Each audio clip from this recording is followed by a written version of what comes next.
Select the major product that forms from the following series of reactions.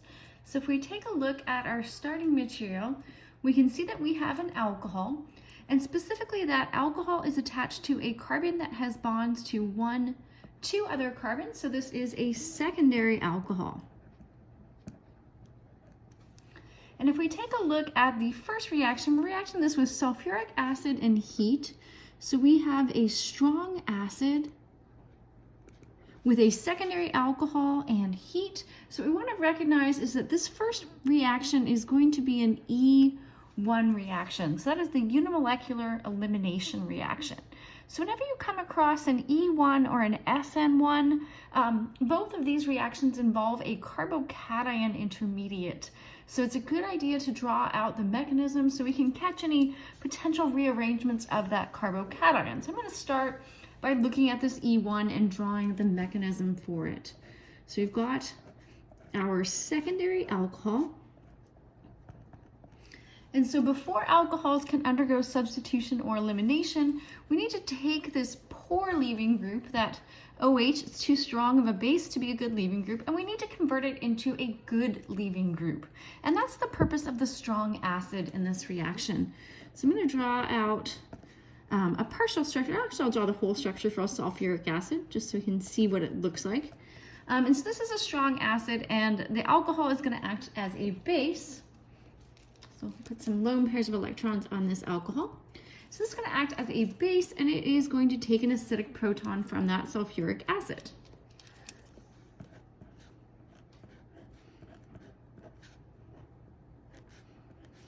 So now that we've got this alcohol protonated, we've taken a poor leaving group, because this would have to leave as hydroxide, and it's made it into a good leaving group, because this can now leave as a neutral water molecule. So you can show a step where this leaves. And this is a step that's going to give us the carbocation intermediate that we want to examine and see if it's going to rearrange in this reaction. So we can see now that we've got this carbocation, and we can classify the carbocation the same way we did the alcohol by looking at the bonds to carbon. And we see we have 1,2 bonds, so this is a secondary carbocation. And so we'd want to say, look at this and say, can we make this any more stable than what it is? And we can. We've got these 2 methyl groups on the adjacent carbon, and if one of those were to shift, we would then have a tertiary alcohol. So we can shift one of these methyl groups. And so when we do that, we'll have just 1 methyl group now at the top, and we've taken a bond away from this top carbon atom, so this now has a positive charge. And we've moved a bond down here, so we no longer have a positive charge on that lower carbon atom. So now we have a tertiary carbocation. And this cannot become any more stable. So now we're going to get to the second step of the elimination. So with an E1, this is stepwise. Your leaving group leaves, and then you do the elimination of the beta hydrogen. So we have a hydrogen down here. We also have hydrogens on the other side of the carbocation. But with an E1, you're going to form the most stable alkene possible. So we will eliminate the hydrogen down here on this tertiary carbon. So we just need a base that's in solution. And we've freed up a water molecule here. So I'm going to use that as my base. And this is going to grab this proton. And the electrons from the carbon-hydrogen bond will come in to form an alkene. Okay. So I'll draw it here, form an alkene. So we've got this tetrasubstitute alkene. So this is the product of step 1. And so you may not need to draw this entire mechanism out, but I do advise that you at least draw the structure of a carbocation whenever you have one as an intermediate, so you can catch these skeletal rearrangements that might take place. So then once we've got our alkene, we want to look at the second step. So we're treating this with bromine, molecular bromine, and dichloromethane. So dichloromethane is the solvent. So this is a bromination of an alkene.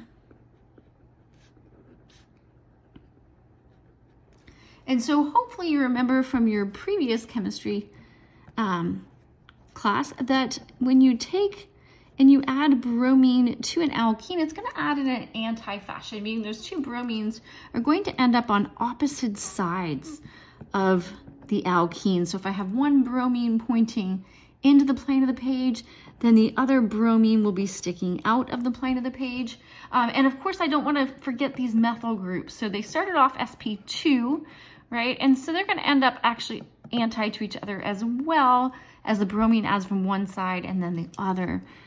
So we're going to end up with this, and you could draw the CH3 on there if you wanted to make it a little bit clearer for yourself that those are still methyl groups. And then we can see that this matches option B here. Okay, and I will quickly take a look, just for a refresher, at the mechanism for this bromination, if you need to see it, to remember why these bromines end up anti to each other. So we will look at the second step mechanism down here. So we've got the molecular bromine.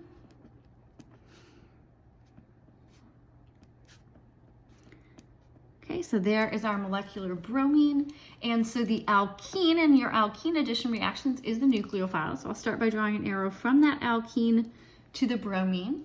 And then as this bond is forming, these electrons from the bromine are going to come, another pair of electrons from the bromine are going to circle back around as a nucleophile to attack a carbon atom, and we will break the bromine-bromine bond.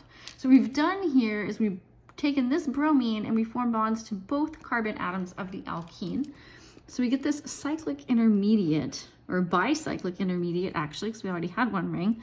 So we've got a bromine that is attached to both carbon atoms. We formed one bond from this arrow, the other bond forms from that arrow.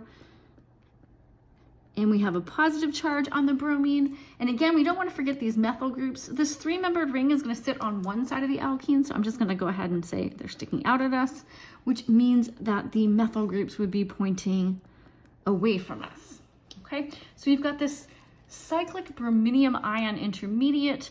In the second step, we got to add another bromine where this comes in an SN2 attack. So it's going to come from opposite the leaving group being the bond to bromine here. And that's what leads to this anti-addition that we see here.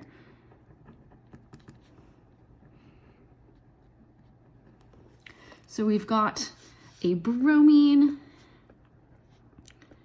and I can show this attacking. So this attack is really similar to what we've seen with epoxides as well, right? So this bromine is going to do an SN2 attack. So it's going to attack from the side opposite where that bromine is, and then break the carbon-bromine bond. So this is kind of an SN2 type step. And this is what's going to lead to that anti-addition. So this bromine's coming from behind where that was. So we're going to put it on a dash line, which would have pushed this methyl group forward. And then here, our stereochemistry, this carbon doesn't change. The bromine is on a wedge, and that methyl group is on a dash. And of course, you'd also get the enantiomer of this because we don't have anything to control the stereochemistry. But this problem is really just getting at the relative stereochemistry to see if we recognize that the bromines are anti to each other.